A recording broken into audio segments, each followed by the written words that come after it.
मानले तो आय भगवान मी माझे पक्का समान मानले तो आय भगवान मी माझे पक्का समान ते दंडवाळाने जाऊन टाका पूजा पाठ करावे दंडवाळाने जाऊन टाका पूजा दंडवाळाने जाऊन टाका पूजा पाठ करावे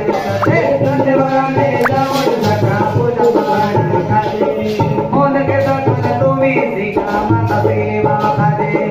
मन के दर्शन तुम्ही शिका माता सेवा करे असे मानले तो आय भगवान